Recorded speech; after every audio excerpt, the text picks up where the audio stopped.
Zaxby's Sensation Salad is so much more than a plain old salad. It's a salad, which begs the question, at what point does a salad stop being a salad and become a salad? Is it when you add Zaxby's fried chicken to it? Crunchy wontons? Asian slaw? Citrus vinaigrette? Teriyaki glaze? Sweet and spicy sauce? Or is it when you top it all with a handmade perfectly fried egg roll? Without a doubt, the egg roll. The Sensation Salad, only at Zaxby's. Real Life, Real Crime is a true crime podcast brought to you by Woody Overton and executive producer Toby Tomplay.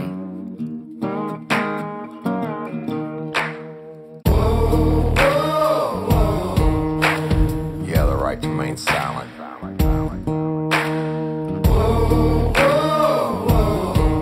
Anything you say can and will be used against you in a court of law. You have the right to an attorney prior to and during any questioning. You can't afford one, the court will appoint one for you. You understand your rights?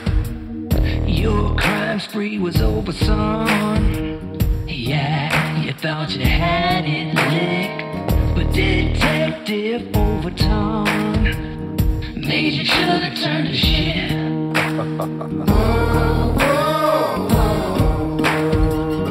Get ready, you're gonna do time. Real life, real crime. Warning.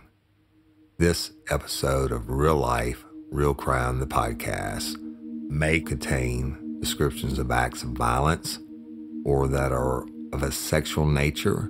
It should be for people that are 18 years or older. Heed my warning, people. I did not get the facts of these cases off of the internet or from some television show. The facts we're retelling you were presented to us by the victims of the crimes or the perpetrators who committed the crimes against the victims. My description of the crime scenes are what I saw with my own two eyes. If you're going to get offended, please turn this podcast off now. Thank you. Hello, everybody, and I'm Woody Overton, your host of Real Life, Real Crime, the podcast. And I'm going to be starting a new in-depth series today, okay? And y'all, it's going to be the most horrible case that I've done yet. It's just tragic. It involves multiple deaths and some injuries. I say deaths, murders, and some injuries and everything, but it's going to be spread out over a long period of time because I have the entire case file. I have every single thing on this one. I have not had that yet on Real Life, Real Crime. Now, I have to tell a story. I've got to be able to put it together step by step. So just bear with me. Today, I'm going to give you what I will call the prelude to the series, and I'm going to call it Nanny Not. And stay tuned, y'all. At the end of the show, I got a bunch of announcements about the crew bash and different things that are going on for Real Life, Real Crime. So, without further ado, let's get into it. Y'all, in Louisiana, we have the Office of Child Protective Services, all right? And then I call them OCS. And, you know, they're seriously busy, okay? And they have to investigate every complaint that comes in on child abuse. Even a lot of them they get are bullshit, like it's a bad custody battle, and somebody will call in and say, get their friend to call in and say, I think they did such and such to this baby, or they're over there using drugs and this baby. And I mean, so they deal with a lot, all right? And they deal with a lot of people, and they deal with a lot of bullshit. But they also deal with a lot of tragic cases. And I worked with them just constantly, especially even in uniform patrol, taking initial reports, and sometimes it was such a bad thing that OCS had to be called out as well as the detectives and the workers. And I got to know them in every CAC pretty much I've done. OCS was involved at some point. That's the Child Advocacy Center interviews in Louisiana when they something happens or supposedly happens to a child, you have to bring them in to a forensic interviewer, and that forensic interviewer sits in the room and establishes with the child, do they know, I say child, that's anyone under 17, y'all, do they know the difference between right and wrong and all that, and they build a rapport with them, but they can't guide them, they can't ask them any leading questions, etc. At the end, you make the determination of whether to send it to the grand jury or get on the warrant yourself or let the parents get on the warrant or whatever based off the information that the child gives. But OCS is always involved too, especially when their children might possibly be in harm's way in the home. And I think they're good people, and I think they do the best that they can do. But you know what? I think the same thing about law enforcement. The 99.9% of them are good. But I'm going to tell you something. People make mistakes, okay? And with the best of intentions, people make mistakes, or they don't want to believe that true evil really exists. And I'm talking about fucking monsters, all right? Now, this case, I'm telling you, when I'm going to give you a little taste of it today, but which it's going to be bad, but in the weeks that are coming, I'm going to lay it out for you step by step. Every detective that worked on the cases, every report, autopsies, FBI's involvement. I actually have the recorded statements of suspects being interviewed. I've got multiple polygraph reports. I've got all kinds of stuff. So you just got to bear with me, because I'm going to tell you something. This story makes, what's her name, Casey Anthony, who beat the murder charge, the mom or whatever, it makes Casey Anthony look like fucking Cinderella, okay? So, but we're going back a long time on this one, y'all. And this one, actually, I'm going to start it back in 1989. Now, obviously, in 89, it wasn't my case. But I'll start with this. They had a couple that brought their child in 1989. They got their child back from the babysitter, and the child was severely burned on one hand, its arm, and its face. The babysitter, or the nanny, claimed at the time that the child fell into a wall heater. This was in Independence, Louisiana, y'all, which is part of it's technically in Livingston Parish, and part of it is in Tangipahoa Parish. The majority of it is in Tangipahoa Parish. So this baby is burned bad on one hand and arm and on the face. The nanny claims that the baby fell into a wall heater, okay? The baby is brought in, the doctor examines it and treated the baby, but the doctor said there's no way in hell this baby was burned by a wall heater. This baby was not burned by a wall heater, period. So what happens?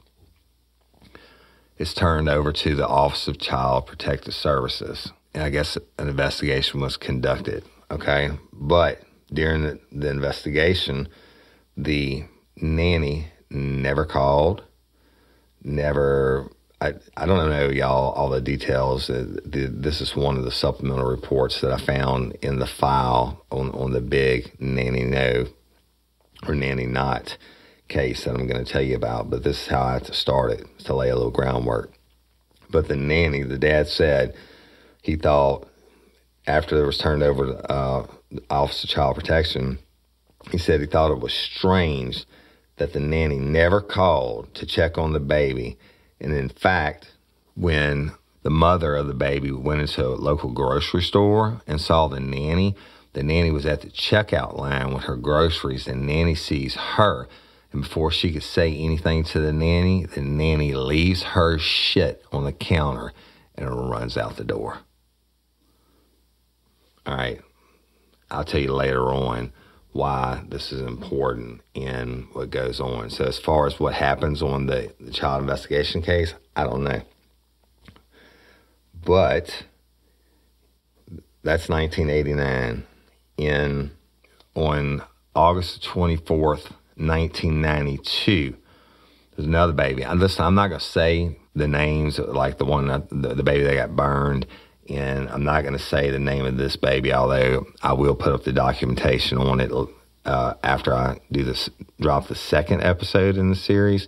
I'll put it up for Patreon members. Y'all, and the reason I do that is because I don't know where these kids are. They might be lifers, right? But I'm telling you, this is a horrible story. And if you can figure out what story it is, then whatever you've heard about it, the urban legend or whatever, I have the true guts of it, all right? And the warning, you better heed it because it is bad. But on August 24th, 1992, the set of parents, they had an 8-month-old child, right? And they also had a daughter that was a couple years older than this 8-month-old child. Now, they happened to use the same nanny that the burned baby's parents were using. But they also used their next-door neighbor from time to time, okay? But on August 24th, 1992, after this child, the 8-month-old, got home from the nanny's house, the parents noticed that the baby had a skull injury, okay? What do? What the fuck would you do as a parent? You haul ass to the hospital, and they did. So they go to the hospital, and they learned that the baby had a fractured skull. But the problem was the parents thought that the injury must have occurred in their own home. They thought that the baby fell. They never thought anything about the nanny. They thought, well, maybe he must have fell. Once they realized they're at home, I don't know the specific details, but they get the baby home, the 8-month home from the nanny, and at some point they realized, hey, you know what? He's not acting right. And then they realized he had, I think it said like a mushy spot on his head, and they rush him to the emergency room. But they think they're doing it. They go in there thinking, oh, my shit, our baby fell and hurt itself, right? So they bring it in, and turns out the baby had a fractured skull. So no OCS, no cops were called or anything on that time. I mean, they told the hospital, look, he must have fell in the house and hurt himself, right? So kind of that was the end of it. The baby heals up evidently, but approximately 1 month later, the same baby returned home from the same nanny's house with another injury to his skull. Now, he returned home again. He's got multiple injuries. He's got injuries to his skull. What do? They haul ass to the hospital with him. And what happens to the hospital this time? The 8-month-old has multiple skull fractures. Multiple, y'all. Now think about that. I've had skull fractures. I've had my left temporal bone fractured, from a really nasty ass blow in a fight. And I mean, that's some bad shit, right? And you might have read it in my book, Jesus Help Me. But the thing is, how do you get multiple skull fractures?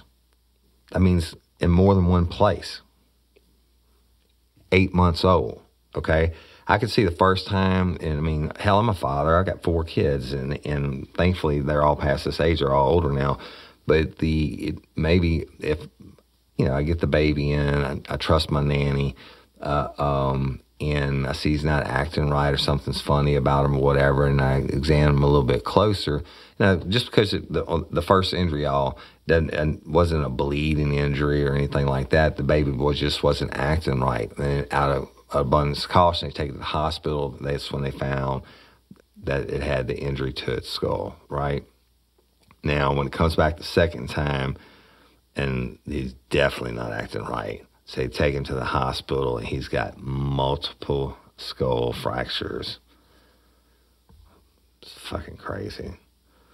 All right, so then a child abuse investigation was opened by the Tangipahoa Parish Sheriff's Department, and that's the parish that's butts up to the east of Livingston Parish, and the Office of Child Protective Services, OCS, of Tangipahoa Parish. Now, the parents said the investigators and OCS came down on them hard. And look, hey, you already been to the hospital once. I mean, they start digging in like, shit, this baby's 8 months old. He's already been to the hospital once for a head injury. Now he's come back and he's got multiple skull fractures. You're talking about the breaking of your damn skull. And he's got multiple skull fractures. And what did they do? They went aboard the parents' ass. And I have the documentation on that, but I'm not going to read it to you word for word. I'm just going to sum it up for you. But they said that there was a series of intimidating and malicious statements, and they threatened to put the parents in jail. Parents kept saying, hey, we didn't do it. We didn't do it. I mean, shit, but we understand our baby's hurt, but we don't know how it happened. They didn't believe them. Okay? They didn't believe them. I'm talking about the cops and OCS did not believe them. In fact, they conducted their investigation, and evidently, y'all, there wasn't enough to charge the parents. Okay? And again, the parents brought the baby in. But now, let's talk about that.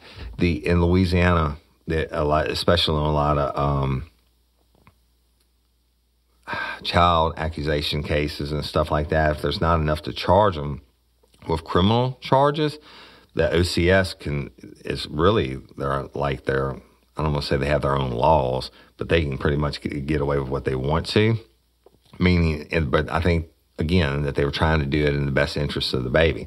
But so one of the things they asked these parents during the investigation is, well, who else watches the baby? And they gave them the name of the nanny that they came home from the first time. Now, again, they never questioned that nanny. The parents didn't question their mind that the nanny had done something to the baby, period. They gave them the name of that nanny, and they said also our next door neighbor watches our kids sometimes, right? So OCS tells them that they are required to use the nanny and not the next door neighbor. The nanny being, y'all, the one that the baby came home from the first time, and it was some hours later they noticed the injury. They take it to the hospital, and they thought it happened in their house. They thought he fell or whatever. An 8-month-old, y'all. Now, after he's laid up in the hospital, and he's got multiple skull fractures. That's serious shit. I mean, the bleeding, the subdural hematomas don't go down on their own. They have to, cut your skull open to release the pressure on the brain and shit, because the brain swells on skull fractures. I mean, it was a bad deal for this family, first of all, but with the 8-month-old baby, thank God it couldn't remember. But after it's done, they don't have enough to charge them with. But OCS tells them, well, you can't use your neighbor and your friend to babysit this kid anymore. You got to use the nanny. Now, what does that tell me? That tells me that OCS must know of this nanny. Now, go back to 1989. Kid that gets burned up, and the doctor said, bullshit. There's no way this kid got burned up by a wall heater to his face and his arm and his hand. OCS was called out. They investigated. Who do you think they went and talked to? They had to go talk to the nanny. So they had to know her. And then when it comes to them asking who else had access to the baby, and they give the nanny's name, and who else watches them or sees them, it could be a lone one. So the only other one's our friend and her neighbor, right? OCS says you cannot ever let this baby. Hey, ladies, are you feeling overwhelmed by hormonal changes? Well, you're definitely not alone. There are more than 1,000 hormone disruptors living in our environment right now. It's in your food, your water, the air you breathe, the clothes you wear, your skincare products. They all mess with your hormones. Then there's the natural hormone changes your body goes through, premenopause, menopause. And while it's a natural process, it doesn't mean you have to suffer through it. The good news is you don't have to suffer through it anymore, because now you have Hormone Harmony, a formula made only with herbal ingredients that are shown to reduce hormonal symptoms in women of all ages. Hormone harmony is not just a hormone support and supplement, it's become a phenomenon. Women can't stop talking about it on social media. A bottle of Hormone Harmony is sold every 24 seconds. And the biggest benefit? Well, my wife says it makes her feel like her own self again. And that's what women mention over and over in the reviews. And there are over 30,000 reviews for Hormone Harmony. And for a limited time, you can get 15% off your entire first order at happymammoth.com. Just use code RLRC at checkout. That's happymammoth.com and use code RLRC for 15% off today. That's happymammoth.com and use code RLRC. Spark something uncommon this holiday with just the right gift from Uncommon Goods.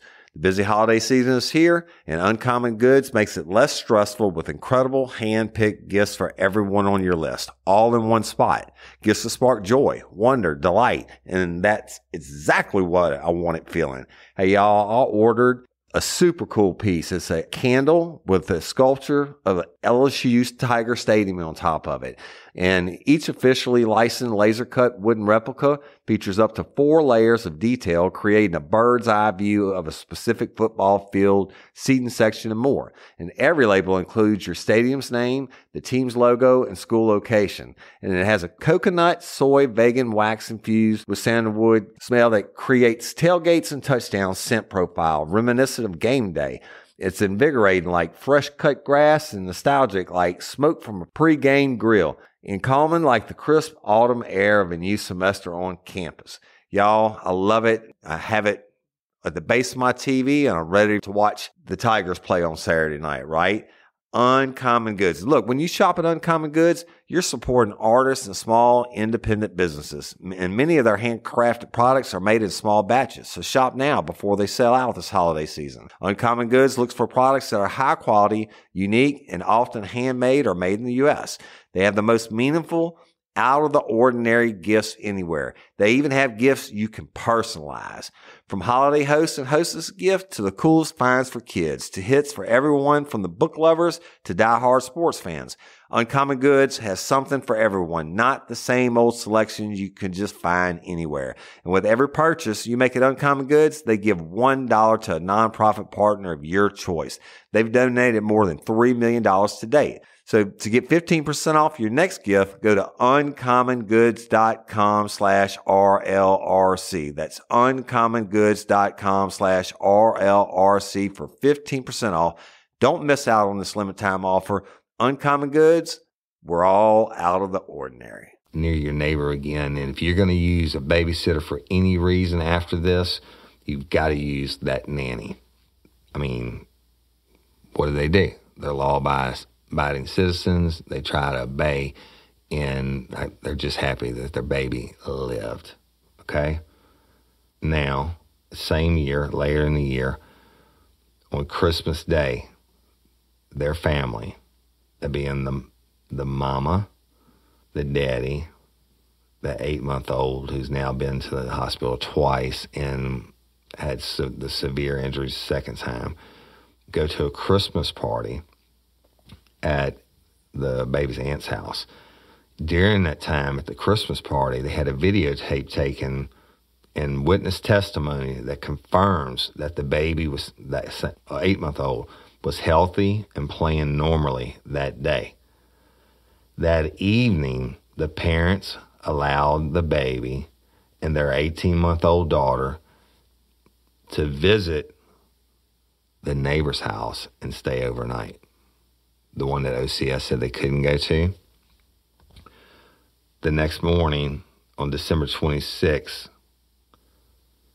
the nanny picks up the 18-month-old and the 8-month-old with the family's permission and took them to her house to stay overnight. All right, let's talk about it for a second. Now, I really can't remember when my kids were 8 months old, but I'm guessing that's the toddler stage where they're in their little baby shoes and they can pull themselves up and walk around a little bit and fall down. I don't remember, but I'm guessing that's that age where they run around and do a little bit of falling. So maybe that's why they thought the first time they could have happened, why they had their back turned and the baby hit his head or whatever. The second time, I don't know, man. All they knew is the baby was in dire straits and taken in. It's got multiple skull fractures. Then they get treated like criminals, and rightfully so. I mean, it had to be investigated, but for them to be told, do not let the baby go back to the neighbor's house and spend the night, well, they did it, okay? But the next morning, the nanny, all the way back to 1989, she picks up both kids at the parents' request and permission and took them to her house to stay overnight. The next morning, the mama calls the nanny to see how the kids are doing. The nanny tells the mama that the 18-month-old is playing, but the 8-month-old is still asleep. The mom becomes alarmed because the 8-month-old usually didn't sleep past 7 a.m., so she instructed the nanny to bring both kids home immediately. What does the nanny do? She hauls ass to the hospital for the 8-month-old.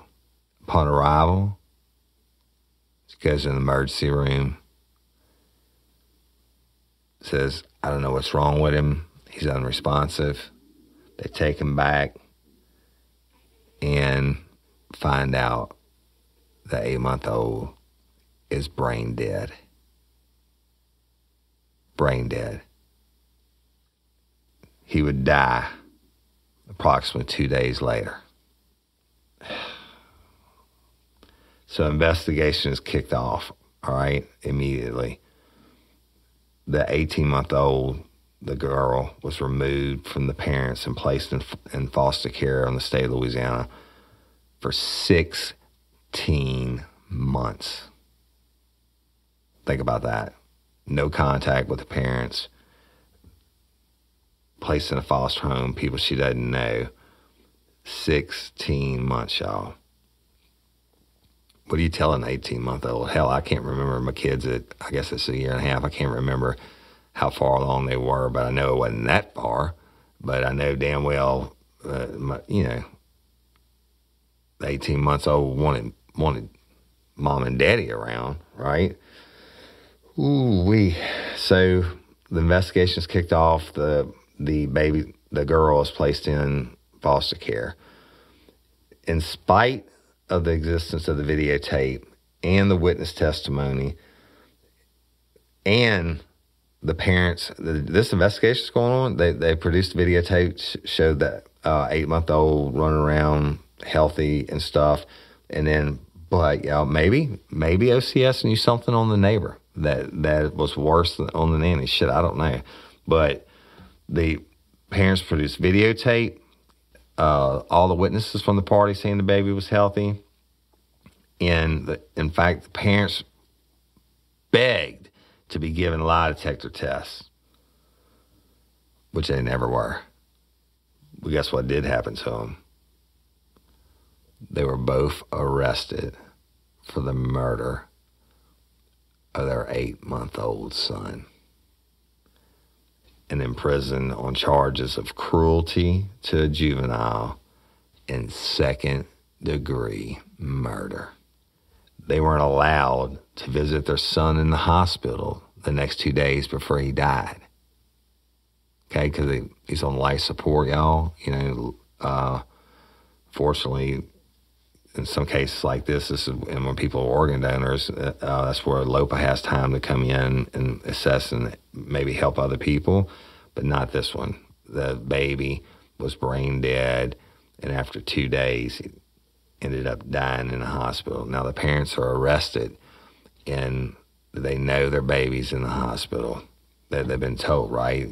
They, of course, during their interrogation, that you thought the cops went aboard their ass hard the first time. They really grilled the shit out of them this time. But the parents asked about the medical condition of the baby.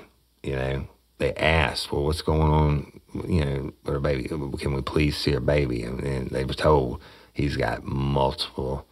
They were told he's brain dead in the hospital. They begged to go see him. No. And then when they asked specifically about the injuries to him, they didn't tell him. Cops refused to tell him. Okay? Then the baby dies. I don't know. I guess they held him on the cruelty to juvenile, and when the baby died on the 29th, they charged him with a second-degree murder, and they weren't allowed to visit him in the hospital for his death, and they were denied access to information regarding his medical condition. Now, here's the deal. You've heard me talk about prisons before, right? These parents were locked up for approximately 8 months. It's one thing if you go to jail for stealing something or being a dope dealer or beating somebody or whatever, okay? It's another thing if you go to jail as a chomo, a child molester, right? Even prisoners don't like child molesters, and they will make you pay for it.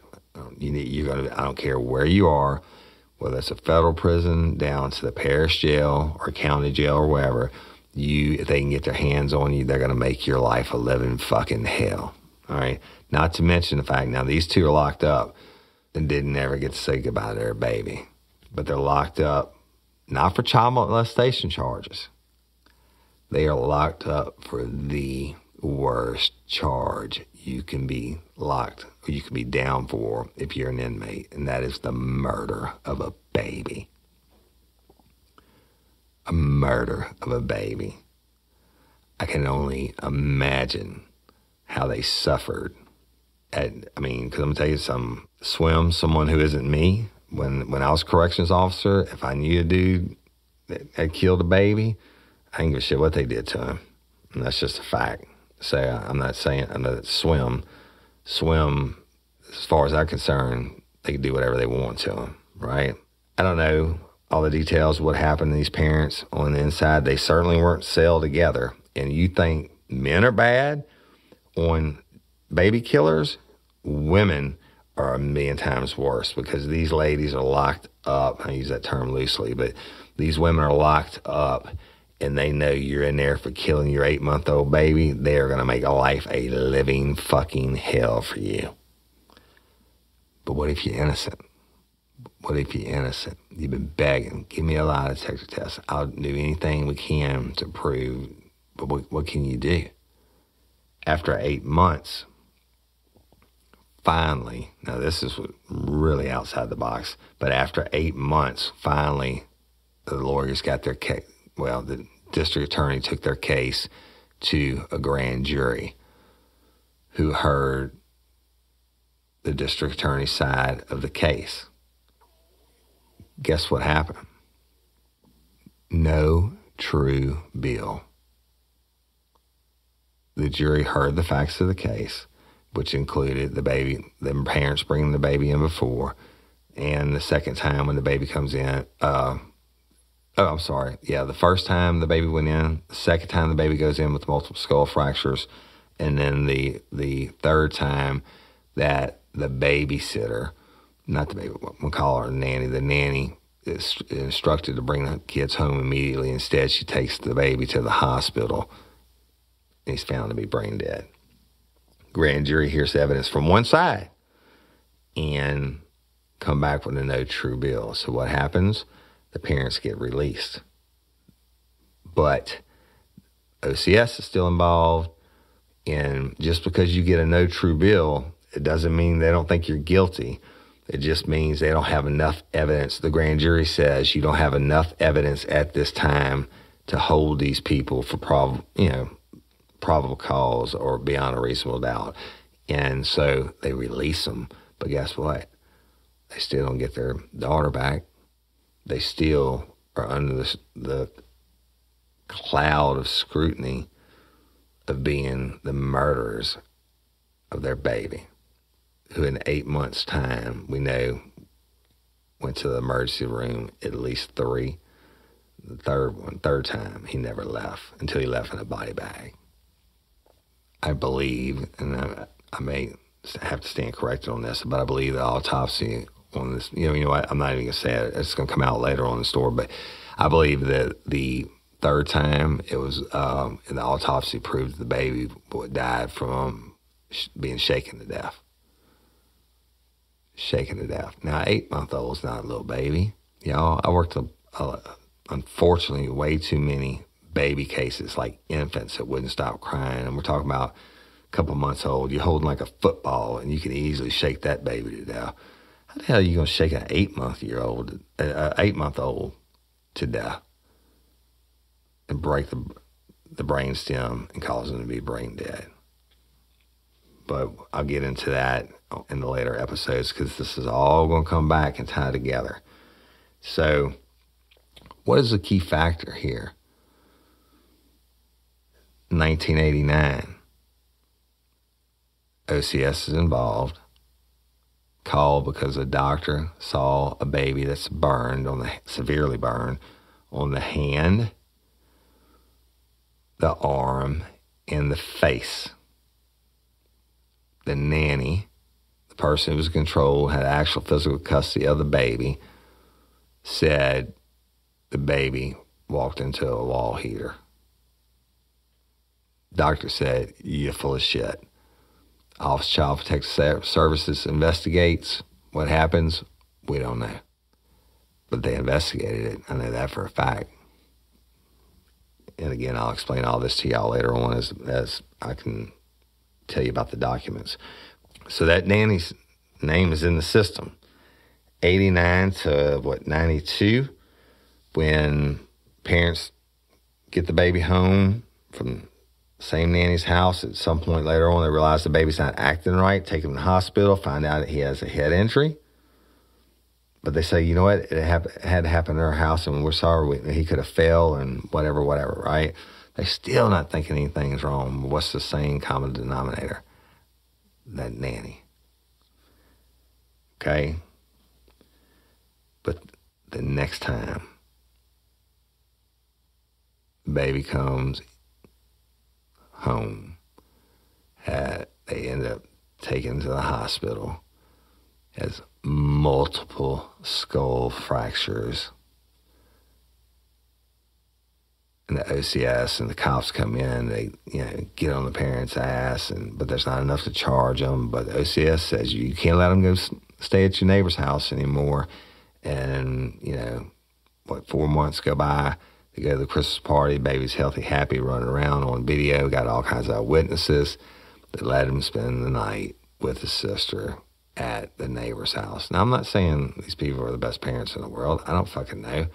But they went against OCS's fucking unenforceable rule. They can tell you that. How can they enforce it? But then the mom calls the nanny, who they still have no idea is the common denominator behind the injuries, and ask her to come pick them up because OCS is ruling, come pick them up. OCS is ruling, come pick them up and let them spend the night. Mom calls the next morning and check on him. 18 months old's good. Little one, he's sleeping. That's not right. He's always up by 7. She called at 9 o'clock. He's always up by 7. Bring him home immediately. Our common denominator takes him straight to the hospital. Parents get arrested. I don't know at what point you have to fucking look outside the box of the parents and try to figure out, or why not give them a polygraph test? Why not? I think you get tunnel vision. I know you can get tunnel vision on cases, and you absolutely don't want to believe there might be this one common denominator that's behind all these injuries and ultimately the death of the baby. But to be locked up and charged with the murder of your own baby, and have to suffer and not even get to see your baby until it by while it's still in the hospital, give no information on the medical condition, right?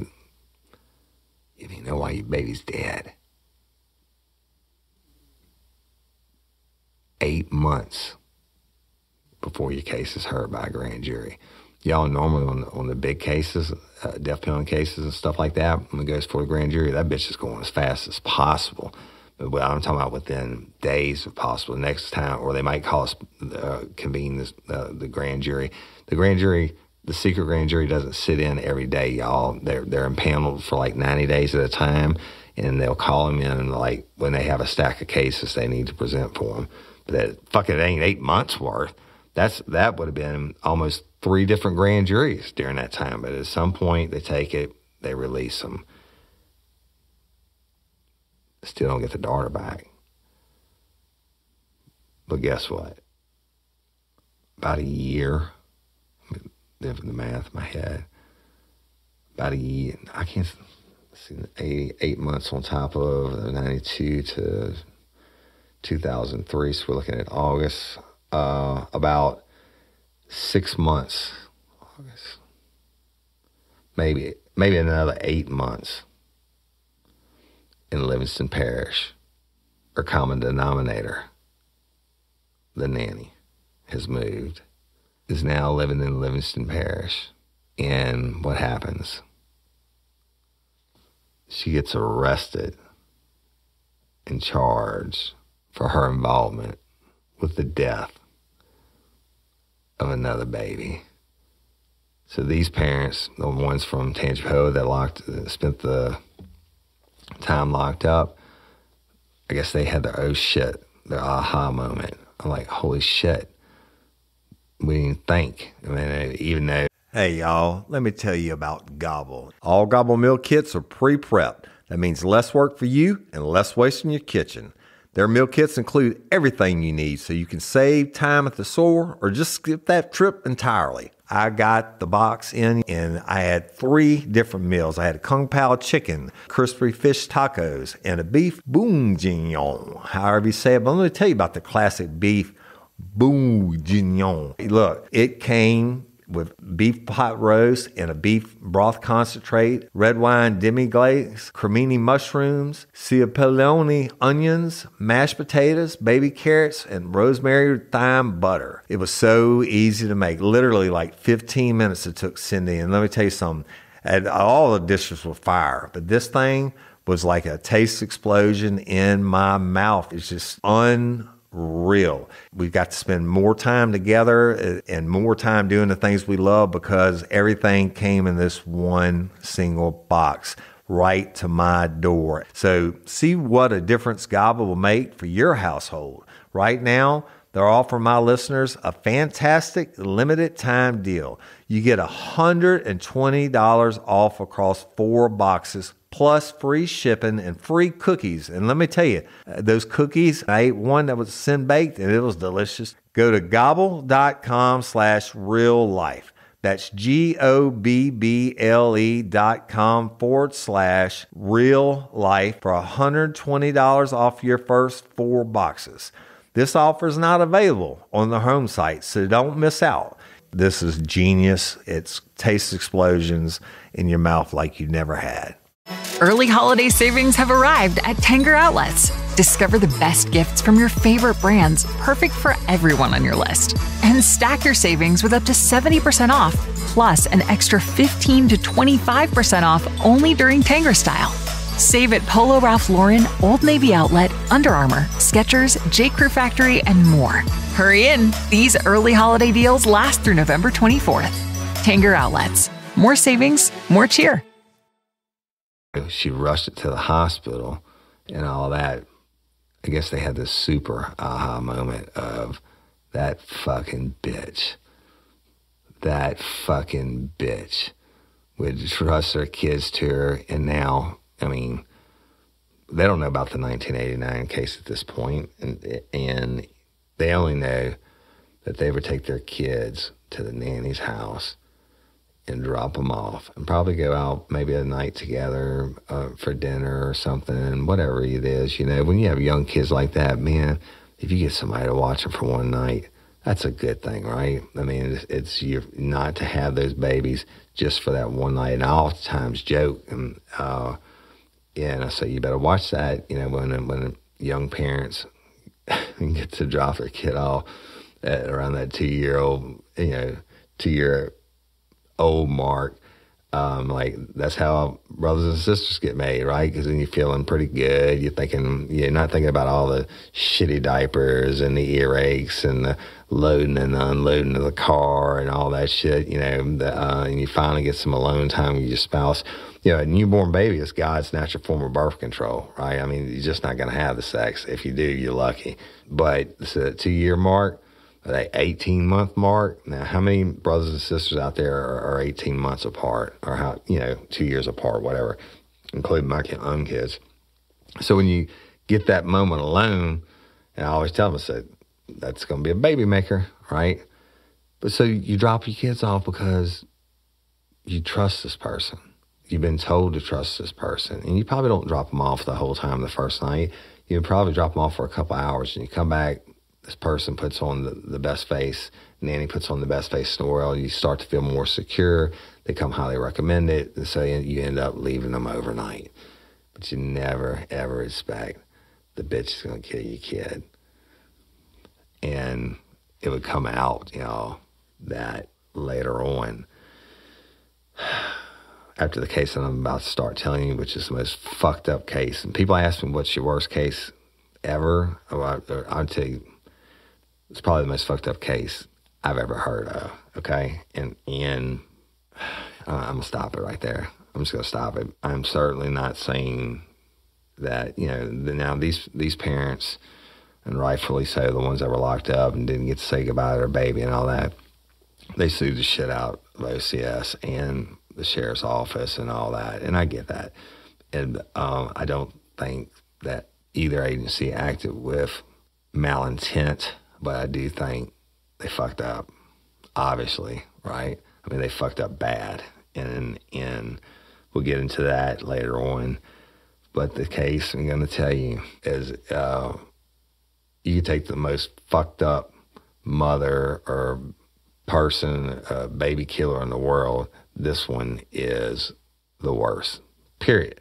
So I don't know how there's not movies made about it and everything else. But again, this is a prelude to it and setting up a little background. And even if you think you know this case, you don't know shit. And for the first time, y'all, I've been telling you, Real Life, Real Crime was going to step up its game. I was going to start pulling courtroom testimonies and start pulling actual case files and stuff like that. Does it mean I'm going to read everything? No, absolutely not. But what it does mean is these cases are so massive that I don't want to miss out on anything important. Like going back to this case file, I found that complainant that called in that had his baby that was injured in 1989 when this nanny was watching, when the baby was burned. So there's a lot that I would have to put together on it, but you're going to hear more. And you're going to have more access, especially Patreon, you're going to have more access to documents than you've ever had in anything Real Life, Real Crime has ever put out. And it's going to be a real humdinger. So, that being said, I'm going to conclude today's episode. We're about, I don't know, close to 50 minutes in. But I do want to talk about some things, y'all. We just got done with the second annual Real Life, Real Crime Crew Bash, and oh my gosh, it was amazing. Amazing. We had lifers from all over the United States that are now not only lifers, they're family. They came and stayed at the Hilton. I actually got to go fishing with Becky and Paul Andre on Thursday, and Captain Calvin Duvall with Duvall's Cajun Charters on Thursday. They flew in, got in late at night, and then we fished on Thursday. Awesome time. Thanks again, Captain Duvall. Oh, and Buddy's Barbecue, Denham Springs, Louisiana, packed our lunch for us, y'all, and he gave brisket and pulled pork and pulled smoked chicken and sausage and the buns and, 4 sides and everything. Look, the best barbecue you can get, y'all. Go check him out. And he He, the name of his buddy's barbecue is, the owner's name is Mickey Watson. He named the restaurant after his deceased father, okay? He's won all kinds of competitions and everything else. He came Friday night to our little private get-together, and he came. I didn't get to see Mickey Saturday night, but I was busy with the crowd. But he came to that. But I'm going to thank you, Mickey, for feeding us on Thursday. That was awesome, and they loved it, right? The Coloradans loved the food, and I, of course, captained the ball. But so thanks for that. And then, so I ended up staying an extra night at the Hilton, and then got to meet, Megan Stringer and her friend from Nebraska. The friend was from, I think, Minnesota, or I get it confused, y'all. But it doesn't matter. I got to meet lifers the next morning, breakfast, more lifers. Got to meet Shane McBride and his awesome wife, and you talk about the best people in the world. We'll get into that at a later date. But it was constant the weekend. It was no bullshit. The tropical storm that was supposed to come never touched us. I don't even think it rained on us. We had a little get-together at Happy's Irish Pub. Thank you, Chad, for that. I appreciate that. On Friday night, it was awesome. I got to meet a lot of great lifers, again, from all over the United States. I can't even tell you all the states. Like Jorge and his wife from Dallas that drove in. And believe it or not, he actually was the male listener. Most of the time, it's the females that are the fans of the show. But anyway, I got to hang out with everybody and that night and sign autographs, take pictures, and the moose, y'all, the cows. I'm not going to give the name away. Y'all know who you are. You rock. I got all kinds of presents and stuff. They're going to make sure that my cell phone battery is never dead again. And I got plenty of stuff to drink out of and everything else. And then we had our friends from Lake Charles that brought the gifts and the shirts and the tumblers, and it's too much for me to even begin to describe. And that's Friday night, right? And then Saturday comes, and we go to the Texas Club for the VIP event, which is the doors open an hour early for our peeping toms and their guests. And Southern Boys Outdoors absolutely hooked it up with a fire jambalaya that they cooked, and you could tell it was good because it didn't last, right? And one of the Swamp People guys were there, and I got to, again, walk around the crowd, and they were, people Toms were able to get in and get whatever table they wanted to watch the event from. The venue, the Texas Club, my God, it was amazing. Total opposite than last year. There wasn't a bad seat or standing place in the house, and they had big screen, but the sound was phenomenal. I actually got on Toby Tomplay. Thank you. Toby came in, met me early. Actually, he came Friday night also, which was awesome.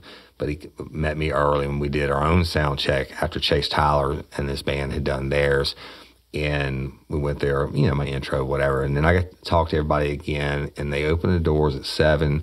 And y'all, shit, they had a line down around the building. People were waiting to get in to see Real Life, Real Crime. And it filled up fast. I took the stage around 8, and it was amazing. Moo. If y'all were there, you know what that means, right? So it was amazing. It was a great podcast, a great live. And then once it was over, guess what happened? By we, I mean all of us, y'all, all the lifers who were involved in the LOPA raffle, the Louisiana Organ Procurement Agency raffle, where it was $15 to take a chance to win a trip, which was donated by Duvall's Cajun Charters. Captain Calvin Duvall out of Delacroix, Louisiana, was going to provide the trip for the winner and a guest to come fishing with me for the day. And Real Life, Real Crime was providing the lodging for them when they come down there. And the Jim Chapman with Local Leaders Podcast provided a 125-quart Yeti ice chest. And we got to draw that on stage. Lori Steele, the local representative, did it for us. And the winner of the big winner of the fishing trip, the lodging, the ice chest, etc., was Will Thomas. And he's been notified. He was actually there. And so congratulations, Will. I appreciate you. And then the second place prize was donated by Home Key Mortgage and Miss Tiffany Sicard. Miss Tiffany, I don't want to say your name wrong again. I love you. And she wanted to match the ice chest. So we were able to give away another over $600 ice chest. And the winner was Sam Beatty, Beatty. And Sam, I know, picked it up.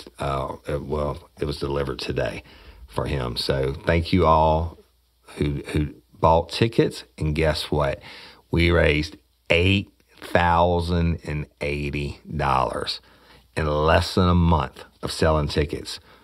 $8,080 for LOPA, y'all. It was just priceless, just amazing. And y'all, it goes, and LOPA helps save lives and improve the quality of lives and all that. And look, I got to give another quick shout out. Gateway Inc.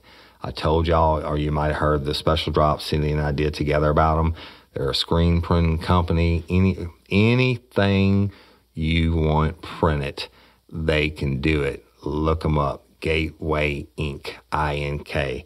And they were awesome. They came and worked the bash. They sold the koozies they made for us, and they worked it. And I want to thank them so much from the bottom of my heart, y'all. And check them out. They're a nonprofit, and they help adults who are on the autistic range, whatever it may be, from the lowest to the highest. And they help train them in jobs, and if they're able to, they help them with independent living within the facility, and just give them life skills and things, y'all. And it's just a real blessing of an organization. And we love them, and thank you, Gateway Inc. Yeah, but look, it's a real company. It's not. I mean, it's a nonprofit, but it's not charity. All right, you get something for it. And the koozies they made for us were fire. I think they sold them out, and they had a bunch of different Woodyisms. So, and I'm not sure yet on as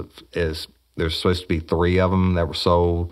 That if they glowed in the dark, you get whatever prize. I'm not sure how all that worked out yet, because we're still figuring things out, but I'll let you know about that when it happens, as it comes to fruition.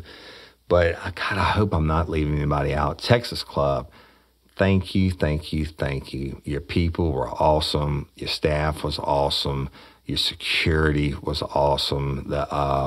Y'all, it's just, the simple, by far the best place I've ever played, by hands down, as far as everything being perfect. All right. And then I got to thank the Chase Tyler and the Chase Tyler Band, who played for several hours. When I got done, I was upstairs signing autographs, etc. And at the end of the night, I was pretty much sober when I got off the stage, but when I went upstairs, I started hammering them back, because I knew I was going to get up and sing, and I can't carry a tune in a bucket, but I promised I would do it, so I did. And we sang Friends in Low Places, and Chase might have stopped me from falling off the stage, but it was all good. They rocked it. I've heard nothing but positive reviews, and it kicked ass. Thank you, everybody. Thank you, Chase Tyler, my brother. Thank you, everybody. And if I left you out, I apologize, okay? And much love to all the lifers and everyone who showed up. It's just fantastic. So here's the deal.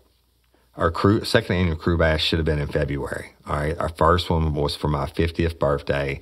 The Real Life, Real Crime's first year in business. The first week of February is our launch date, right?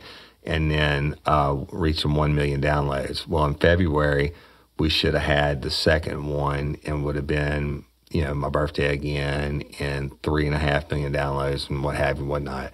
But the got canceled because of COVID. So when they started coming out of COVID, and Chase called and said, "Hey man, I got a date that the Texas Club is possibly going to have open. Would you be interested in doing that?" Because we knew Chase was going to play for the Crew Bash no matter what.